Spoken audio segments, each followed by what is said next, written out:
Sobat Women's Talk, senang sekali saya Prisa Samodatu kembali menjumpai Anda. Dalam kesempatan kali ini tentunya kita akan berbincang dengan sejumlah wanita inspiratif tanah air. Kali ini bersama dengan CEO dari EduCourse. Apa itu EduCourse? Inilah Women's Talk selengkapnya untuk Anda. Perkembangan platform digital di Indonesia semakin meningkat saat masa pandemi COVID-19. Salah satu yang mengalami peningkatan cukup pesat saat masa pandemi ini ialah sektor pendidikan. Saat masa pandemi ini, hadir banyak platform digital di sektor pendidikan. Tidak hanya soal pelajaran, peningkatan platform digital juga termasuk sisi pengembangan diri bagi siswa melalui berbagai cara. Salah satu yang berkontribusi bagi perkembangan diri dan pendidikan anak di Indonesia ialah EduCourse. EduCourse, platform edukasi pertama di Indonesia yang memiliki sertifikat STEAM dari Amerika Serikat. Berdiri sejak Juni 2020, kini EduCourse memiliki lebih dari 19.000 siswa. Dan seperti apakah Mutiara Hikmah menjalankan EduCourse? Mari kita simak obrolan serunya hanya di Women's Talk. Ya, wanita inspiratif kali ini adalah Mutiara Hikmah, CEO dari EduCourse. Halo Muti, apa kabar? Halo, baik. Terima kasih banyak loh untuk waktunya di momen-momen Ramadan ini, berkesempatan untuk ngobrol dengan Muti, CEO dari EduCourse. Boleh dijelaskan ke pemirsa apa sih EduCourse itu? Oke, EduCourse ini adalah sebuah platform pendidikan untuk STEAM Learning. STEAM Learning ini integrasi dari 5 disiplin ilmu, Science, Technology, Engineering, Art, and Math. Jadi, fokus kita adalah platform pendidikan untuk STEAM Learning dengan menggunakan teknologi AI dan AR untuk K12 atau untuk anak-anak usia SD, SMP, dan SMA. Oke, perkembangan dari bisnis sejenis di tanah air, edukasi itu seperti apa? Apakah sudah mulai mengalami perkembangan yang cukup signifikan atau masih di kota-kota besar saja? Baik, jadi kalau kita berbicara tentang startup, berbicara tentang platform dan edukasi teknologi, ini borderless gitu Mbak, jadi nggak spesifik di kota-kota besar aja, tetapi justru bisa merambat dan merata di seluruh Indonesia. Nah, platform-platform yang sama sudah juga mulai menggeliat ya platform pendidikan yang serupa, tetapi EduCourse ini punya signature-nya nih, punya kualitas dan juga unique value proposition yaitu di STEAM Learning. Nah, kami ini adalah organisasi pertama di Indonesia yang bersertifikat STEM dari Amerika. Jadi kita membawa world class curriculum ke Indonesia untuk bisa digunakan oleh siswa-siswa di seluruh Indonesia. Oke, keunggulannya adalah STEM learning-nya ini yang memang diadopsi dari Amerika Serikat gitu. Betul. Boleh disampaikan lagi, ada 5 tadi ya. Yang pertama itu adalah? Science, Technology, Engineering, Art, and Math. Oke, kemudian katanya ada robotik juga ya? Betul. Jadi kalau biasanya nih kita kan belajar secara individu ya matematikanya seperti matematika sendiri, fisika sendiri. Nah kalau di STEAM Learning ini adalah project based learning. Kita nggak belajar matematika sendiri, algoritma sendiri gitu enggak, tetapi kita belajar berdasarkan project. Nah project based learning ini yang membuat integrasi dari 5 disiplin ilmu. Misalnya kita di sini ada produk robotics team, di mana di situ ada algoritmanya, ada construction-nya atau engineering-nya, kemudian ada teknologinya yang kita gunakan untuk menggerakkan robotnya, contohnya dengan coding, begitu. Jadi ini integrasi dari semua disiplin ilmu untuk menjadi satu buah project based learning. Jadi kalau dulu nih Mbak, dulu kita belajar sin kostan nggak ngerti buat apa gitu ya. Nah bedanya ketika kita belajar sin kostan dulu nggak ngerti buat apa, kalau di sini kita udah tahu nih, oh ternyata sin kostan ini hasil produknya akan jadi kayak gini loh gitu. Oke, berarti Mbak Mutia ini bisa dikatakan mendirikan bisnis edukasi, bahkan mengambil sistem dari Amerika yang STEAM tadi, pasti pinter gitu. Boleh tahu pendidikannya di mana aja? Apakah dari luar atau sebenarnya produk lokal? Sebenarnya kalau pinter sih nggak pinter-pinter banget ya gitu, tapi saya itu pingin banget berkontribusi gitu untuk Indonesia. Nah awal mulanya kita mendirikan ini karena saya dulu berkuliah di Korea Selatan Mbak. Jadi S1 saya lulus dari University of Aju University Suwon, South Korea. Kemudian saya pulang ke Indonesia. Nah kalau di Korea itu hampir semua kurikulumnya sudah menggunakan fully STEAM. Jadi mereka ini tidak belajar matematika, fisika secara subjek atau individu masing-masing, tapi udah jadi satu integrasi berkesinambungan nih. Nah, itu dia yang saya bawa ke Indonesia. Kenapa Indonesia nggak gini aja ya gitu? Ini bisa jadi alternatif karena kita hubungannya dengan kebutuhan industri. Kalau kebutuhan industri kan kita nggak butuh orang yang pintar cepet-cepet ngafalin matematika mencoba gitu ya, tapi lebih ke orang yang bisa berpikir sistematis, bisa membuat robotnya, contohnya seperti itu. Jadi dulu saya S1 di Korea Selatan, kemudian lanjut S2 di ITB, karena kebetulan kita membangun startup ini di Indonesia, dan saya melanjutkan di ITB, dan kemudian lanjut lagi untuk digital transformation di NUS Singapura. Oh, oke. Jadi dari Korea, kemudian Bandung, kemudian ke Singapura. Luar biasa. Berarti sekarang S2 ya? Iya. Sudah lulus, alhamdulillah. Kirain di Korea itu belajar untuk menyaksikan opa-opa Korea, tapi ternyata ini luar biasa membawa itu bonusnya sih. Itu bonusnya lihat opa-opa. Oke, di Indonesia sendiri apa ya, animonya seperti apa sih dari apa istilahnya student murid gitu? Wah, ini seru banget sih. Jadi kita itu kan baru berjalan 20 bulan ya. Tetapi surprisingly kita punya lebih dari 19.000 siswa, Mbak. Dan ini benar-benar gak nyangka ya. Iya, 19.000 siswa dalam waktu 20 bulan. Jadi benar-benar respon market itu bagus banget karena market ini udah jenuh yang namanya belajar secara teori gitu ya. Mereka tuh butuh sesuatu yang praktek dan berkesinambungan atau relate dengan kehidupan sehari-hari. Nah, inilah yang juga membawa kita mempercepat akselerasi kualitas pendidikannya anak-anak, dan juga startup kita bisa growth-nya cukup cepat dan tinggi gitu. Jadi kita pun terbantu karena market ini memang butuh sesuatu yang baru, yang fresh, metode baru yang ternyata berkualitas gitu. Jadi ini kita market leader-nya untuk STEAM learning dan ternyata responnya bagus banget.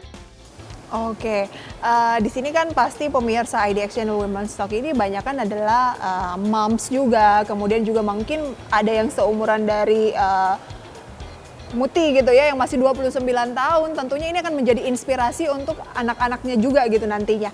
Nah, apa yang Muti lihat paling signifikan perbedaan mungkin antara Korea Selatan, pendidikan di Korea Selatan dengan di Indonesia yang membuat Muti suatu saat melalui EduCourse ini pengen nih Indonesia juga bisa kayak gitu, atau dari Singapura tadi?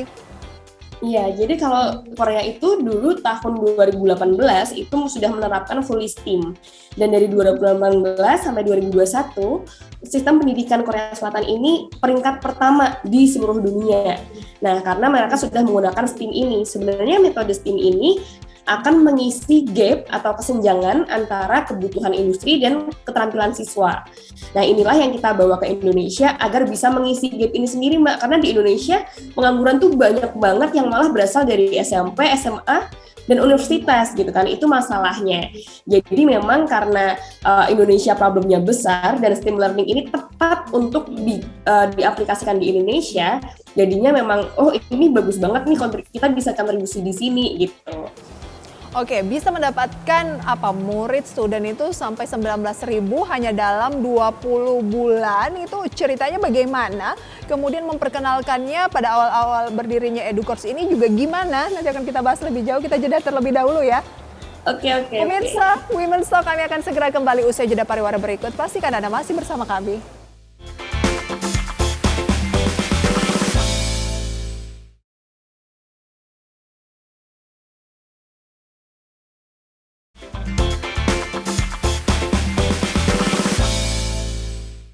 Terima kasih pemirsa Women's Talk, Anda kembali bersama kami, masih akan berbincang bersama dengan wanita inspiratif, umur masih 29 tahun tapi sudah menjadi CEO dari sebuah perusahaan edukasi yang mengadopsi sistem dari Amerika Serikat, yaitu STEAM gitu ya.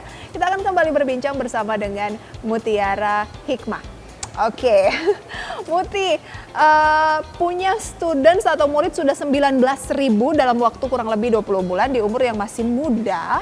Awalnya itu memperkenalkannya gimana? Iya, jadi awal mulanya sih karena kita pas pandemi itu ya, kita mulai buat Juni 2020 saat pandemi. Kemudian saya coba nih, karena anak-anak kan banyak yang main game ya Mbak ya, main game dan butuh aktivitas baru yang lebih produktif, maka kita coba share di lingkungan sekitar nih. Jadi saya mulai dari lingkungan sekitar klaster saya di Tangerang Selatan di BSD. Nah dari situ responnya bagus banget dan kita mulai untuk menyempurnakan menggunakan platform pendidikan. Nah kita memulai membuat platformnya dan kita berikan teknologi, ada AI-nya, ada AR-nya, dan kemudian kita buat bisnis to bisnisnya, ada resellernya dan sebagainya, dan alhamdulillah selama 20 bulan ini kita bisa punya 19.000 siswa. Jadi sebenarnya bukan hanya karena kami aja, tapi karena ibu-ibu itu punya advokasi atau punya kepuasan. Jadi kalau ibu-ibu udah puas nih, dia akan cerita ke teman-temannya. Ini yang membuat kita cepat berkembang gitu ya. Oke, jadi jangan ragukan marketing ibu-ibu dari mulut ke mulut ya. Iya, betul banget. Jadi kekuatan marketing ibu-ibu ini yang membuat kita dipercepat gitu ya secara growth-nya atau secara scale up-nya. Nah, kita juga bekerja sama dengan pemerintah nih.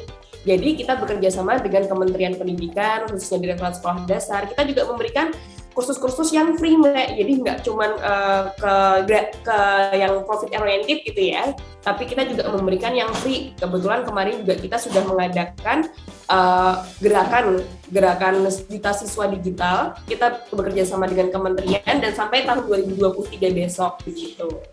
Kak Muti, segmen mana yang saat ini paling mendominasi dari EduCourse?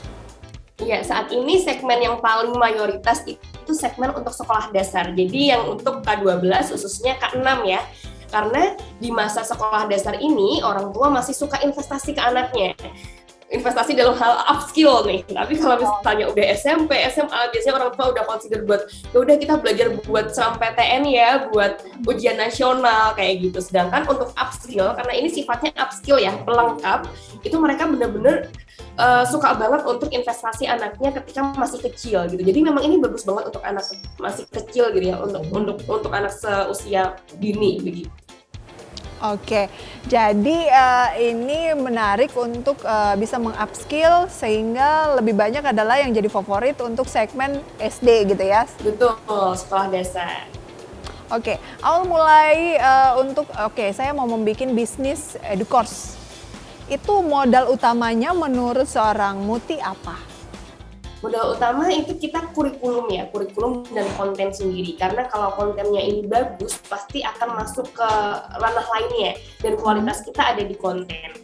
Nah, maka kita membuat konten ini dan kita sertifikasi dari STEM United States, dari Amerika, yang memang kualitasnya di konten dan gurunya. Jadi guru kita ini sudah melalui filterisasi atau seleksi yang cukup ketat, maka orang tua pun puas gitu karena anaknya juga dididik oleh guru yang berpengalaman dengan kontennya yang baik dan berbeda banget gitu ya sama konten-konten di pasaran yang ada saat ini.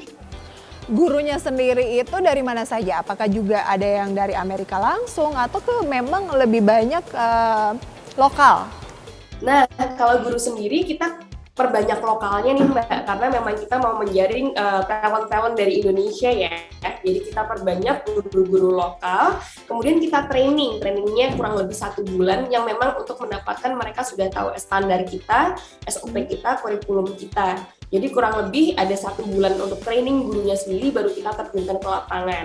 Karena kita nggak cuma B2C direct to customer, ya. Tapi kita juga B2B2C, jadi guru-guru kita juga akan mengajar di sekolah-sekolah gitu, mengajar di sekolah-sekolah sebagai pelengkap intrakurikuler ataupun ekstrakurikuler di sekolahnya tersebut. Berarti kerjasama juga dong dengan beberapa sekolah? Iya, betul. Saat ini kita punya 92 sekolah yang bekerja sama dengan kita. Oke, kemudian yang mengajar atau memberikan dengan guru-guru lokal tadi ini, mentraining gitu, dari mana? Iya, jadi memang kita ada expertnya masing-masing nih. Kita mengundang guru yang kebetulan main teacher-nya ini teman kami di Korea Selatan yang memang sudah punya sertifikasi instructor. Oke, dari Korea Selatan ya langsung. Betul. Ya. Jadi yang teman kita ini yang akan mentraining guru-guru untuk menjadi teacher-teachernya di Indonesia. Oke, kalau berbicara dari fondasi tadi sangat mulia gitu ya, bagaimana mendirikan sebuah EduCourse ini, panggilan mulia untuk bisa mengedukasi ya anak-anak di Indonesia agar bisa memiliki standar yang kualifikasinya juga sama kayak negara-negara lain, misalnya Korea, kemudian juga tadi Amerika Serikat gitu ya. Tetapi berbicara mengenai bisnis tetap adalah profit juga kan, pastinya nggak lepas dari tujuannya adalah profit gitu. Nah, bagaimana perkembangan dari Educourse sendiri dalam segi yaitu bisnisnya? Ya, nah alhamdulillah ketika kita menjalani bisnis ini, kita ikut kompetisi-kompetisi gitu Mbak. Jadi awalnya tuh kita hidup dari kompetisi gitu ya, menang-menang kompetisi. Nah alhamdulillah 12 bulan terakhir kita ini menang 21 kompetisi nasional maupun internasional untuk startup, lomba-lomba startup. Nah dari kompetisi ini bonusnya kita dilirik nih sama salah satu investor. Nah kebetulan alhamdulillah salah satu investornya itu ada Telkom Indonesia yang akhirnya menginvest kita untuk menjadi bagian dari mereka. Jadi sekarang kita sudah officially jadi bagian dari Telkom Indonesia. Oke, kita tahu persoalan dari startup biasanya adalah profitabilitas, di mana banyak sekali perusahaan-perusahaan bahkan yang sudah IPO pun ternyata belum profit gitu. Nah, kalau target dari Educourse sendiri gimana nih? Karena banyak yang sering mengatakan bahwa startup itu hidupnya dari investor aja, belum bisa profit. Nanti kita bahas lebih jauh targetnya. Dan tadi pemirsa ada bocoran ya, si kecil gitu sebagai moms, berarti ya udah moms ya. Gimana sih membagi waktu dengan keluarga sebagai wanita karir? Kita jeda dulu ya. Pemirsa Women's Talk, kami akan segera kembali usai jeda pariwara berikut. Tetaplah bersama kami.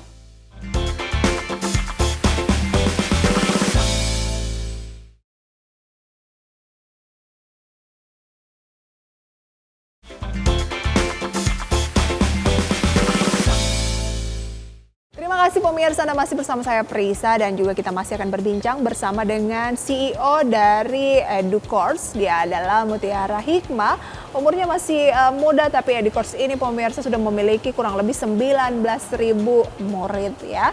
Baik. Nah, banyak dari startup ini yang belum profit nih, lebih banyak masih mengandalkan investor. Memang masih muda banget nih Educourse 20 bulan gitu ya, tetapi studentsnya, prospeknya tuh cukup signifikan, studentnya udah sampai 19.000. Wah, itu kan signifikan. Nah, targetnya ke depan akan seperti apa? Iya, target kita memang STEAM Learning ini bisa digunakan oleh seluruh sekolah di Indonesia ya. Jadi kita bisa sebagai pelengkap kurikulum pembelajaran mereka agar nantinya memang tepat guna nih pembelajarannya untuk kebutuhan industri nantinya. Jadi kesenjangan ini akan berkurang, kesenjangan antara keterampilan siswa dan juga kebutuhan industri. Nah, untuk next-nya memang kita saat ini sedang looking for the fundraising juga nih Mbak. Jadi untuk next-nya memang kita sedang cari pre-series A untuk scale up. Jadi kita bukan hanya fokus on early adopter which is middle up to upper class aja, tapi kita juga bisa expand ke bagian subsidinya seperti middle to middle low. Begitu, ini yang kita butuhkan untuk kita bisa spread ke seluruh kalangan masyarakat di Indonesia. Dan upaya untuk bisa mencapai itu apa?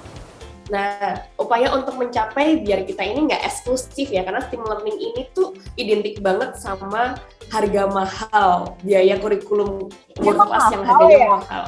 Nah, itu identiknya seperti itu ya. Nah, ini dia yang kita ingin mengubah persepsi masyarakat Indonesia kalau STEAM Learning ini sebenarnya affordable ya. Saya nggak bilang murah, tapi affordable gitu ya. Se-affordable apa? Kan ibu-ibu tuh harus rinci gitu. Affordable menurut Anda belum tentu menurut saya, katanya gitu. Gimana? Murah banget sih, affordable sih ya. Jadi kalau misalnya ambil yang direct ke kita, itu bisa mulai dari 375.000 per bulan, Mbak.